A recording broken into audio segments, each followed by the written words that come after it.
Okay folks, long overdue update after a week in Sydney entertaining 9,000 of my closest friends at the ARBS exhibition. That's the Air Conditioning, Refrigeration, Heating Services peak body event, which was hilarious, enjoyable, exhausting and all the rest of it. So now that we're back at the shop, things have calmed down, the dust has settled somewhat, literally, because I've just vacuumed that. That is going to be the customer waiting lounge. So just waiting for a nice sofa to go in there, at least something comfy, and we'll put a coffee machine over there and all those sorts of things. So that's all good. Lots of other updates, little incremental things that have been happening in the background. So let me walk you through some of those. As regular viewers of the channel will know, my lovely wife is the painter and the decorator. So we have artistic touches like this that's going up. So she picks them out, I install them, which is as it should be. Little things like that as well, loo roll holders and planty stuff. So making it look much more girl friendly. It can't be all sweat, grease and smelling like blokes and bikes. Well, it can be, it was, but we're gonna fix that. We've just started pulling together this area as well. So mirror up on the wall because vanity projects, well, there you go. This is going to turn into probably some cupboards over here, and obviously we'll fix off the lights, get that all done. But this has turned into an absolutely brilliant space now. Hot water, this is really, really good greasy washing up area. So very happy with that. Quick updates on the shop. So various bits and pieces for King Chrome have been ordered. So missing pieces, stuff that happens over the years. So things like that have been missing. So the female to male 3/8 to 1/2 inch adapter, that got lost in action somewhere. So we've just ordered a bunch of that stuff. So those will be in. These have now been properly sorted. So all of our tool kits, so the actual drawers, they refer to them as contour trays. He says opening one that doesn't have a contour tray in it. All these sorts of things are precast EVA foam, so stuff like that is spanners. So at the end of the day, we know where everything goes. So all of these drawers right here will be filled up with all that stuff, leaving us big things like this. This is for the stubborn bastards that won't come off section. So very, very happy with that. So all the tools are updated. We've got some great Makita stuff in now, so that's our impact, the 1/2 inch impact for the very, very, very, very, very stubborn stuff that won't come off, which we run into on occasion. And just a note on this, I do get asked this quite often. People say, why do you bother with that when you can do everything with power? Well, that's true. However, when you look at bikes, really the only big chunky stuff is usually the bits that hold the engine to the frame or hold the frame to the engine in the case of newer bikes, and axles. So really I don't want to get in there with bodyworking tools to do a simple job that can be done by hand, and we don't go stripping bolts. So that's the reason why. On occasion we will need to revert to something like that. It's a combination of heat, a lot of swearing and an impact gun to get something loose. The good news is that we can swear in multiple languages, so hooray, all that good stuff. Update on this, and I'm going a mile a minute, there's a lot to cover. That cart, which we picked up secondhand and it's sort of sat idle, covered in basically what you see there, is actually going to become our monitor cart. So the plan is that computer, which is just an old PC I had knocking around at the house, we'll have an extension cord. It's going to have a Wi-Fi card. We're just waiting for the antenna to get here. We'll have a single or double monitor, probably a double monitor, mounted permanently on top of this with a keyboard and mouse. And we can roll this around to be next to whatever bike we're working on, rather than having to rely on looking at a mobile or something like that. So I'm really excited about this. I think it's a really, really practical step. It's repurposing this cart. Obviously that's big enough for this to sit in quite comfortably. We'll put a power bar on the side and do a few things like that. So that's in the works. I'm hoping to have that finished by the weekend.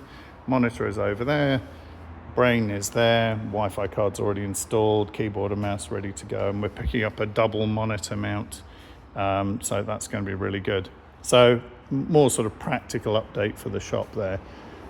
All of this mess needs to be cleaned up, the reason being bodywork has come in. So Crow's Custom Paint just done a beautiful job on this. So I'll give you a quick comparison. Regular viewers will remember that box of parts, which should have been a 1977 Kawasaki Z1000A1 that had sort of lived a very, very brutal life and all sorts of stuff wrong with it. Well, that's now painted in the very early Kawasaki Z900, or as it's more correctly referred to, Z1A colors, 1973, 1974. The owner of this bike owns a current 2023 Z900 RS, which is the modern take on all of these, which has been painted by Kawasaki from the factory in the early color scheme. So he's purchased this bike. I mean, obviously that's the direct ancestor to his current beautiful bike. And this back in the day was a weapon. So he's had this one painted to match his 2023 bike. And these body parts right here are for the Z650 down there, which we did an overbore on the engine. So as I mentioned in a previous video, that green mudguard is not correct. They used a chrome mudguard, so very, very similar to that and that on the Z1000. So this bodywork will be going on that bike, very close to having that one ready to roll down the road. And he'll have 3 bikes. So essentially that 1980 Z650 with the overboard engine and an aftermarket exhaust should go like a scalded cat, which will be really fun. So I have this one painted to match that one, which is the 77 Z1000A1, which is similarly painted to match his 2023 Z900 RS. So very, very excited about that. Now, moving rapidly along from that gorgeous looking thing to what is this? Well, I did allude in previous videos that we had a secret project going in development. This is the secret project, a secret no longer. It is a 1972 Honda CB750 K2. Now, the Australian delivered models are different than British and American delivered models. So before anybody starts arcing up in the comments, this is the correct color scheme for an early 72 K2. So all of these are genuine Honda parts, right down to the fact that that 4-digit stamp on the petrol tank is an indication of it being genuine Honda. It's had a liner through it. It was in reasonably good condition, so no major surgery required, which is a real relief. We have new badges on order. We have new tank badges on order. These are just too far gone, unfortunately. Had the carbies done by our good friend at 70s Bike Carbs, and they are, not only are they the correct part number for this bike, and by the way, that's a religious war you don't want to get into, because there is no definitive Bible that says what's what, but you can infer what's what from various forums. So we located the correct carbies. They have been completely refurbished to better than new. If I can actually use my left hand here to undo the layers and layers and layers of wrapping that we put on this. There we go. So that's the gorgeous carbies. These are, as I say, these are better than new. Absolutely perfect. They've got all the correct stampings on them for an Australian delivered K2, and they're ready to go. So this particular project has languished somewhat, but will languish no more. So that's the frame. That is a K2 frame. That's the seat pan over there. That's an original K2 seat pan. We've got foam and new cover coming in. You can see an original rear mudguard and 2 original front mudguards over there. We've got brand new shocks on it. We just started putting the frame together yesterday. So the center stand, side stand, shocks and grab rails are on. Tank rubbers are on there. Hilariously, and you'll love this compared to new bikes, that is the entirety of the wiring harness. That's the whole thing right there. Of course, you've got a connection for a headlight, but that's the whole thing. It's just hilarious. I mean, I won't say they're antiques, but you sort of look at this and it boggles your mind like, wow, this was a game changer back in the day. And this, by the way, really was a game changer. This killed the British motorcycle industry. So Honda looked at it and went, yep, we need a regulator, we need a rectifier, we need a flasher can and a connection for the ignition, which is that round guy right there, which is early Honda CB750 specific. We need a headlight and some indicators, and really that's it. You know, maybe a tail light and we're good to go. So pretty fun stuff there. This box is the electrical box, so we've got indicators under there ready to go. We've got the throttle cables, we've got the headlight buckets. This is an original headlight bucket. Set of completely refurbished gauges in there, the original seal beam headlight. And over here, which is quite fun as well, that's an original airbox. All of this is going to get cleaned up. Original airbox, brake lever, that goes through the frame. That's 3 exhaust manifolds, you need 4. So we got 4, had them chrome just to give it a bit of bling. They've come up really lovely. And obviously all new innards on that stuff. Foot pegs are over there. Various components like brake lever, engine mounts. That's the ignition and the ignition mount right there, or the lock switch. Front master cylinder, various bolts. A brand new old stock hub and zinc spokes. So that's going to be refurbishing that back wheel. And that is an original pairing of front and rear wheels, which are going to go out and get vapor blasted. So this bike, it's not going to be new. We're not making a show bike, and the owner knows this, but we are making a very, very tidy example of a matching numbers K2. And yes, that's going to kick off some commentary in the comments section, because there's no such thing as a matching numbers from Honda, but the date ranges and the engine serial number ranges and frame serial number ranges are what determines quote unquote matching. So there you go. This is a really, really exciting project. This should come together in pretty short order. The engine is down at BC Performance being built. It's a standard CB750, so it's actually a 748 or whatever it is, 748, I think that's right. That's being rebuilt using all Honda parts, so you'll have more videos on that coming up as that build progresses. So many thanks to Chris and Kelvin down at BC Performance, who I'll tag in this. So if you need engine work, that's who we use. We don't charge any markup. They do a brilliant job, so happy to refer them. And the really nice thing about this bike is, other than the pipes, which good luck finding an original set of correctly stamped Honda pipes. These are clearly reproductions, but they're complete and they're pattern matched. The majority of pieces going in here, so oil tank, battery box, foot pegs, engine mounts, brake levers, seat pan and rubbers, all those sorts of things are all genuine Honda. The other really nice thing about this is, when we're picking up parts for this project, we're able to acquire 2 complete sets of fork legs. So those have already been blasted and cleaned, so literally roll the kit through them. Those are the fork tubes. The springs are in brilliant condition. They're literally bolt on. So we've got all the new innards, so fork tube, gaiters, the inner seals, etc., etc., etc. Brand new coil pack for it, obviously, because the old ones were a bit of a weak point. And then obviously new bearings in the head stem. That is the correct head stem down there. And then we've got an aftermarket triple tree top, because, and this is something anybody in the Honda world will probably know, this is the original top for this bike. So your handlebars sit on there, and you have the instruments that come around there. Well, this is what happens.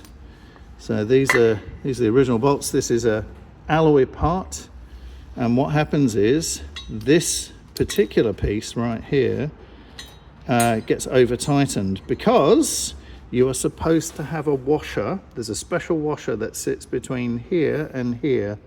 And what happens is, when you get rank amateurs playing with these things, they forget to put the washers in. They'll run the bolt through like this, keep cranking, and because this metal is alloy, it just snaps off. So luckily, there's a company in Japan that makes an exact pattern part in a modern alloy that has much more stretch. Not that we won't be putting the washers in there, but it's built a little bit better because technology's moved on over the last 50 years. So again, we're going for as much originality as we possibly can. Something like this, which is obviously a safety issue, we're going to go new modern alloy, just get it done properly. So really, this is a very exciting build. There were a lot of CB750s made. A few of them made it over the pond to Australia. The big problem you have is trying to find stuff that's in the correct date range, you know, where you've got original parts with stamps on them, original bodywork that's marked Japan. That one's had a bit of a tough life, but it's been repaired. All the bits and pieces that we want, like this is all brand new stuff, all brand new paint. All the bits and pieces that you want. It's very, very hard to find all these things. So we're lucky. We've got a number of sets of parts. So in the case of this petrol cap, that one's in pretty good nick. Just needs the rubber gasket underneath, but the lock, not so much. This one is in okay nick, but will polish up, has the rubber which we'll replace, and the lock is in much better condition, so that will polish up. So rather than buying reproduction, we will go for the original stuff wherever possible. These can all be refurbished, obviously, but that will polish out, and basically we'll just select the best one for this bike. So lots and lots of stuff going on. I have some really big news as well that I won't share with you just yet because we're in the middle of the deal, but let's just say that the Kawasaki presence on the ground in here, which is fairly monumental at the minute, it's half the bikes that are under restoration, is going to increase. This bike right here, which is the 79 Kawasaki Z650 Mark II, is now sold. New owner is just ecstatic about this bike. I'm ecstatic that it's going to a good home. It's been a very, very long restoration, but this was the sort of gateway drug, if you will, into the world of Kawasaki. That Z650 right there is sold. We're just putting final bits and pieces together. And again, it's got that gorgeous matching paintwork on it. The Z900, which is the one right here, is going to be collected on the 21st. Eagle Screens out in WA has produced brand new reproduction screens for the 650 and the Z900, which is extremely exciting. So that one's going to be going very soon.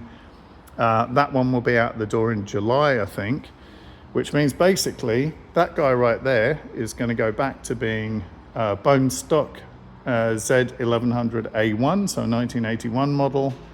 I have managed to acquire, and for people of a certain vintage, this is quite exciting, managed to acquire the predecessor, so that's a 1981 Z1100A1. I've managed to pick up a GPZ, so same year, 1981, GPZ 1100 B2. So almost identical up front, different arrangement for the engine, very similar electrics, shares a lot of common parts. So this is going to be really fun.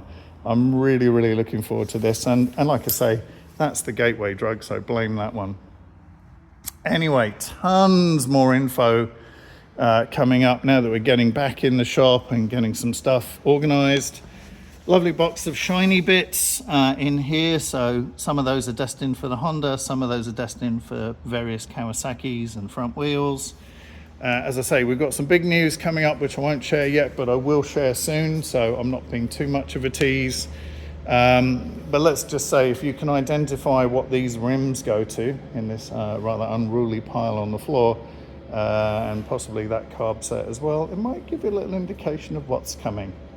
Anyway, enough of my talking. It's been brilliant. So we had a fantastic week at ARBS last week. Thank you everybody for making that event such a spectacular occasion. Now it's back to the shop, back to reality.